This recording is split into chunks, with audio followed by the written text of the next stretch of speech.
For our next story, let's go back in history. The year was 2007. Hamas won the elections in Gaza. Most of the world did not recognize this win except two countries, Turkey and Qatar. Hamas would go on to rule Gaza. Qatar would back them, both financially and politically. So in the year 2011, then US President Barack Obama had a request for Doha. He asked them to provide a base for Hamas to set up a new office. So Qatar's role was simple, to act as a mediator between Hamas and the world. So Hamas set up its political office in the Qatari capital of Doha. Its top leaders started living there, often in luxurious villas in the suburbs. And that continued even after the Gaza war. Hamas was fighting, they were fighting Israel. But the top leadership was in Doha. Not anymore though.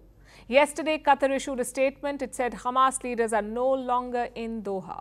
Leaders of Hamas that are within the negotiating team are now not in Doha. And as you know, they move between different capitals. I don't want to get into the details of what that means, but what I can tell you very clearly is that the office of Hamas in Doha was created for the sake of the mediation process. Obviously, when there is no mediation process, the office itself doesn't have any function other than being part of the mediation process.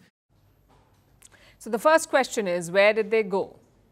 Where are the Hamas leaders?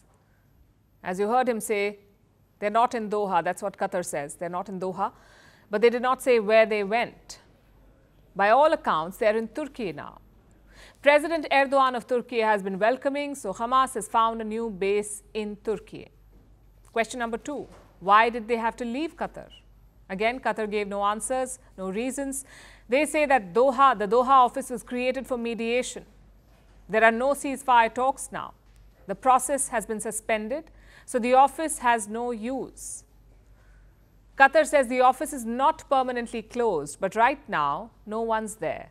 If a decision is taken to permanently close down the Hamas office in Qatar, then you will hear it from here or of a formal statement from the Ministry of Foreign Affairs. So that's the official statement. This is what Qatar is telling the world. But the subtext is loud and clear. Hamas was once welcome in Doha, now it is not. Which brings us to question number three. What led to this? Like I said, Qatar backed Hamas for years. It gave them diplomatic support. It gave them a global platform via its state channel Al Jazeera, and it also gave them a lot of financial aid. Since 2007, Qatar has pumped nearly $1.8 billion into Gaza.